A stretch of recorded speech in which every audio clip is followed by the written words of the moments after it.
Hello guys and welcome back to my new video.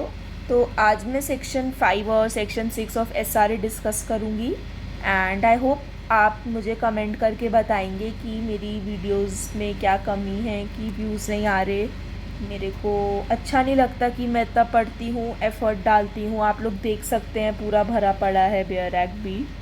तो आप लोग अगर मुझे मेरी कमी बताएंगे, आई एम ट्राइंग कि मैं धीरे धीरे अपनी वीडियोस प्रोफेशनल करूँ।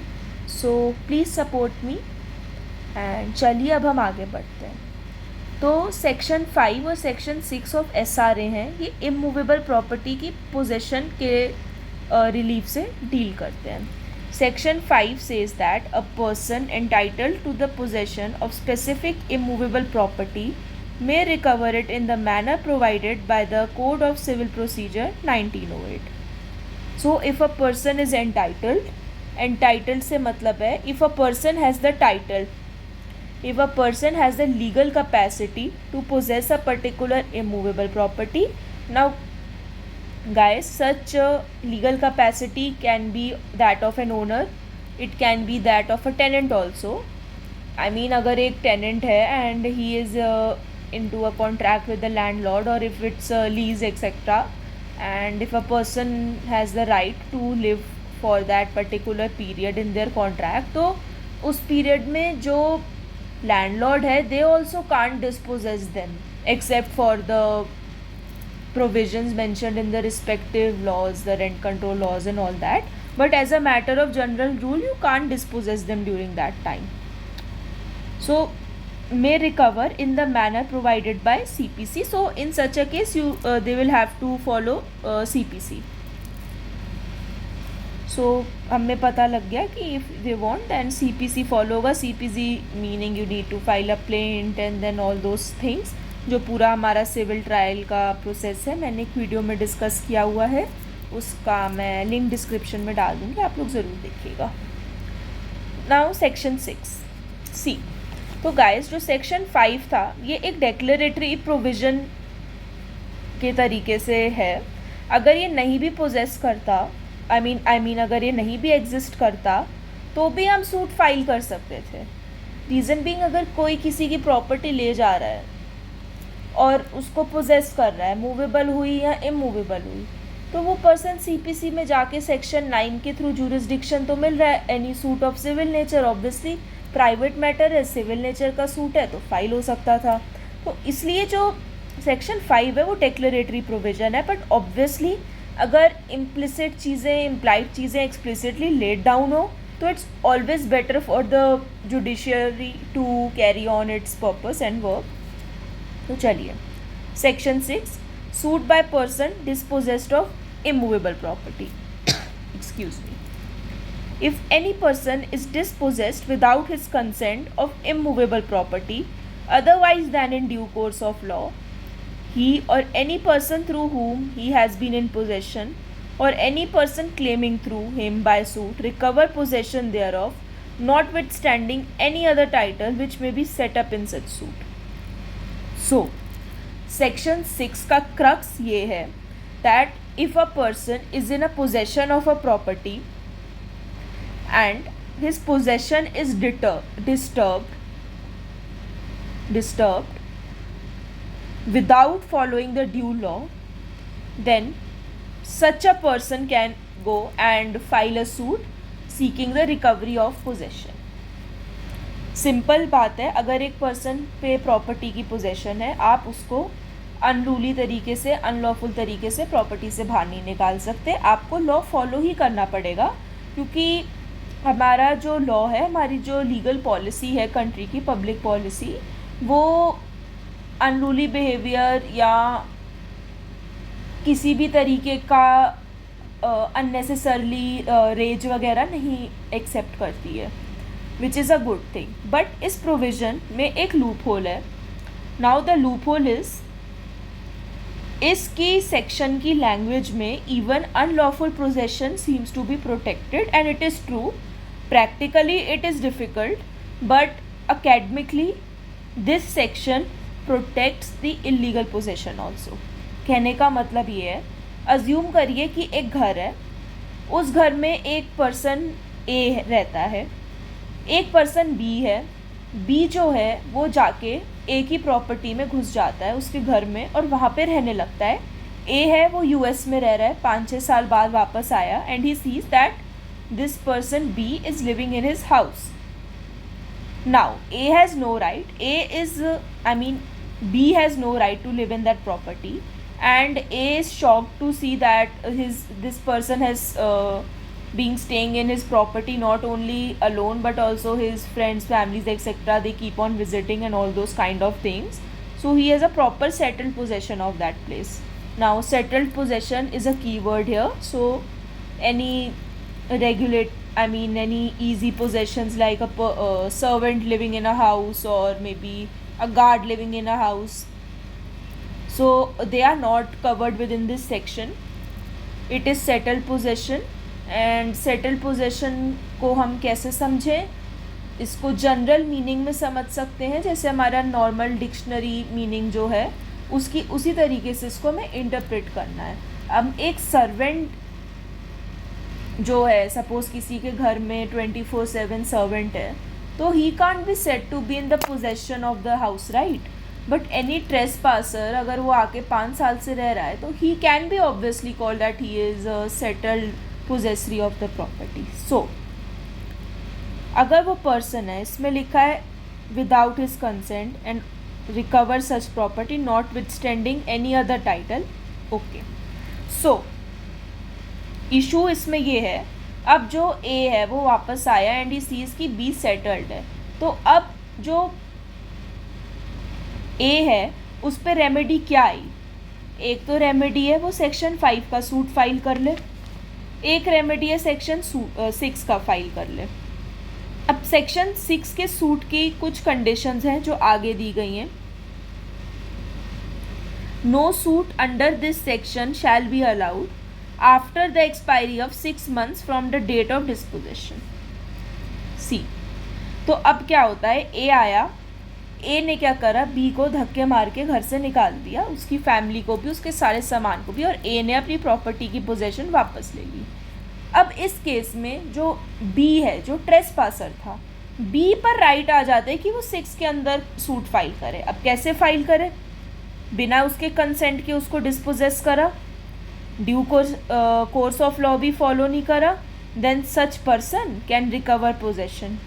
एंड सिंस इस सूट में मतलब सेक्शन 6 के सूट में टाइटल की क्लेम तो हम रेज ही नहीं कर सकते, आर्ग्यूमेंट रेज ही नहीं हो सकता सेक्शन 6 के सूट में. एंड सिंस सेक्शन 6 के सूट में टाइटल ही रेज नहीं हो सकता, टाइटल का कोई मतलब ही नहीं है डिस्कशन होने का. इस सूट में सिर्फ इस बात पे इशू बनेगा कि whether the person who was dispossessed had settled possession and whether his settled possession was disturb without following the due course of law. So ऐसे इंस्टांसेस में इट इज़ प्रैक्टिकली यूजलेस कि आप लोग सेक्शन 6 का suit का है, क्योंकि section 6 के सूट में academically speaking and might be in extreme circumstances trespassers का भी right to possession is protected. पर फिर इस केस में ए के पास क्या रेमेडी है? अब इस बात को तो ये अनरीजनेबल है, अनजस्ट है ये बात, ए को अपनी प्रॉपर्टी नहीं मिलेगी, तो ए इस केस में सेक्शन 6 में नहीं जाएगा, ए जाएगा सेक्शन 5 में. ओके, अब सेक्शन 5 की खासियत है, मैंने एक चार्ट सा बनाया है छोटा सा. सेक्शन 5 जो है, सेक्शन 5 के अंडर 2 टाइप के सूट फाइल हो सकते हैं. Article section 5 read with article 64 of the limitation act, limitation act 1963. Section 5 read with article 65 limitation act 1963. सी, आप लोग ये अपने लिमिटेशन एक्ट के बेयर एक्ट्स खोल के ज़रूर पढ़िएगा, ये इम्पॉर्टेंट है. तो सेक्शन 5 में 2 तरीके के सूट होते हैं. एक सूट में आपका कॉज ऑफ एक्शन हो गया title, if a person has a title and the title is denied, it is denied. दूसरा है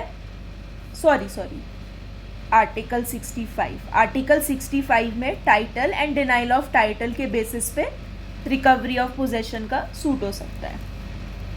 सेक्शन 5 रेड विथ आर्टिकल 64 में सेटल्ड पोजेशन प्लस डिस्पोजेशन के बेसिस पे सूट फाइल हो सकता है। अब मैं आपको एक एग्जांपल दूंगी, इसी ए और बी के एग्जांपल को लेके चलते हैं तो आप लोगों को समझ आएगा कि ये आर्टिकल्स से में क्या फ़र्क है और ये पूरा झोल क्या है। इसके बाद मैं एक शॉर्ट वीडियो भी बनाऊंगी गाइस, उसमें मैं उसको कल या परसों अपलोड करूंगी, वो एक समरी हो जाएगी इस कंसेप्ट की। सो क्या होगा, अब ए है, ए के पास अब सपोज हम हमारी स्टोरी के उस पार्ट पे पहुंचते हैं जहाँ पे ए को पता लगता है कि उसकी प्रॉपर्टी तो गई उसके हाथ से, बी की इलीगल पोजीशन में। अब एक बात बताइए, ए आएगा सपोज, वो अगर सेक्शन 5 रेड विद 64 वाले में आ गया, ये वाला सूट फाइल करा, सेटल्ड पोजेशन प्लस डिस्पोजेशन, तो पहले वो आएगा, बी को घर से निकालेगा, बी इसमें आ गया सेटल्ड पोजेशन वाले में, तो अब बी अपनी सेटल्ड पोजेशन प्रूफ करेगा, फिर अपनी डिस्पोजेशन भी प्रूफ कर देगा। उसके बाद जब बारी आएगी ए की प्रूफ करने की, तो ए तो इस सूट में अपना टाइटल रेज कर सकता है, क्योंकि सेक्शन 5 में तो टाइटल रेज करने से मना नहीं करा है। तो जब इस सूट में टाइटल रेज हो जाएगा तो बी के लिए तो बहुत ज़्यादा यूज़लेस है ये वाला सूट फाइल करना, बी तो हार जाएगा, और उल्टा बी के आगे क्रॉस सूट भी फाइल हो जाएगा, ट्रेसपास वगैरह का क्रिमिनल केस भी बनता है, ऑफेंस भी है ट्रेसपासिंग। तो बी जैसे पर्सन के लिए ऐसा सूट फाइल करना फालतू है, इट्स इनफ्रक्चुअस, यूजलेस। अब इधर बंदे पे आओ, title plus it is denied. अब सपोज करिए हम अपनी स्टोरी के उस पार्ट पे आ जाते हैं फिर से जहाँ पे ए को पता लगता है, पर ए क्या करता है, ए अभी तक बी को डिस्पोजेस नहीं करता, ठीक है, वो सीधा जाके ए जो है वो अपने किसी और घर में रहने लगता है और वो बी के अगेंस्ट सूट फाइल कर देता है कि भाई मैं ओनर हूँ, ये मेरा घर है, ये बंदा ज़बरदस्ती घुस के अंदर घर में रह रहा है, मेरा टाइटल है ओनरशिप का and he is denying my title, तो मुझे मेरे घर की पोजेशन वापस करें। अब इस केस में सामने वाली पार्टी जो है यानी कि बी, उस पर क्या डिफेंस है, कुछ नहीं, समझे आप लोग बात, ये बात आ जाती है। ये थोड़ा कंफ्यूजिंग टॉपिक है, आप लोग अपने डाउट ज़रूर रह सकते हैं, मैं एक और एग्जांपल दे के आप लोगों को समझाना चाहूँगी। एक्स है, वाई है, जेड है, तीनों भाई हैं, इनके फादर हैं एफ, एफ के पास एक घर था, ठीक है, इनके फादर हैं, एफ की डेथ हो जाती है, ये जो जेड है ये यूएस में रहता है और इस घर की पोजीशन एक्स और वाई पर है। जेड अपने फादर की डेथ पे आता है एंड जेड को पता लगता है कि एक्स एंड वाई, सारे रिचुअल्स के बाद एक्स एंड वाई की पोजेशन है इस घर की, and X and Y Z को इस घर की पोजेशन नहीं दे रहे हैं, नो पोजेशन। अब इस केस में जेड पे क्या रेमेडी है, सेक्शन 6 में तो जेड जा नहीं सकता क्योंकि कोई डिस्पोजेशन तो किया नहीं है, डिस्पोजेशन तो हुआ नहीं है, और टाइटल वो रेज नहीं कर सकता, इसलिए सेक्शन 6 का सूट तो पॉसिबल ही नहीं है, उसका cause of action he arise नहीं होता। आर्टिकल 64 वाला भी नहीं कर सकता क्योंकि अगेन सेटल्ड पोजेशन तो है इन लोगों की पर ये भी नहीं है, इसमें फिर टाइटल नहीं रेज हो सकता। पर हाँ, तो अब इस केस में जेड क्या कर सकता है, एक हम प्रैक्टिकली सोचें, जेड टाइटल के बेसिस पे अपना सूट इस वाले में फाइल कर सकता है, article 65 read with section 5 of SRA वाला सूट, क्योंकि he has the title and he is being denied that title, so he can file this suit, ठीक है।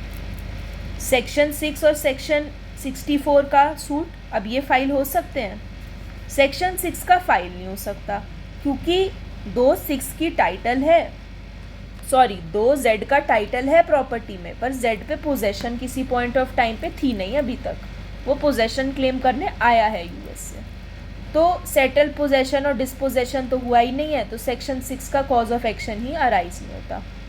जहाँ तक आर्टिकल 64 की बात है, आर्टिकल 64 का भी नहीं हो सकता। क्यों? वही बात है, सेटल पोजेशन और डिस्पोजेशन नहीं है।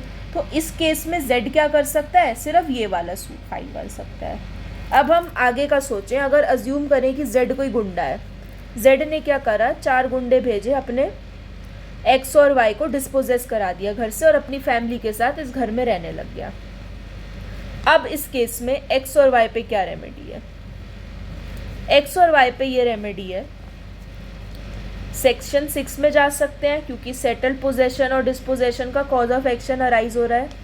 6 महीने तक ये रेमेडी होती है, हमने अभी बेयर एक्ट में हमें पता लगा। इसमें भी जा सकते हैं, ये वाला सूट में भी जा सकते हैं, पर सेटल पोजेशन और डिस्पोजेशन है। इसमें अगर वो लोग ये दिखा भी देंगे, उसके बाद क्या होगा, जेड आगे अपना टाइटल दिखा देगा, तो फिर इन तीनों को या तो पोजेशन शेयर करनी पड़ेगी या ऐसे केस में प्रैक्टिकली कॉम्प्रोमाइज़ होगा, पोजेशन तो जेड को भी देनी पड़ेगी। इधर आएंगे, इधर भी यही होगा, एक्स और वाई कहेंगे कि भाई हमारा टाइटल है, वो डिनाई कर रहा है, वहाँ से जेड जो है वो अपना टाइटल असर्ट कर देगा। तो ये मैंने आपको प्रैक्टिकल तरीके से सिचुएशन समझाई है। तो आई होप आप लोगों को ये टॉपिक समझ आया होगा। सिंपल है, बस एक बार आप लोग आराम से आंखें खोल के बेयर एक्ट पढ़िएगा, आपको सब समझ आएगा। कोई डाउट हो ज़रूर आप प्लीज़ कमेंट में लिखें। जितना आप लोग मेरी शॉर्ट वीडियोस को प्यार दे रहे हैं, ज़रूर मेरी लॉन्ग वीडियोस को भी दें, ताकि मेरा चैनल ग्रो करे। And thank you so much, and please watch my next video also, this video also, and my previous videos also. Thank you.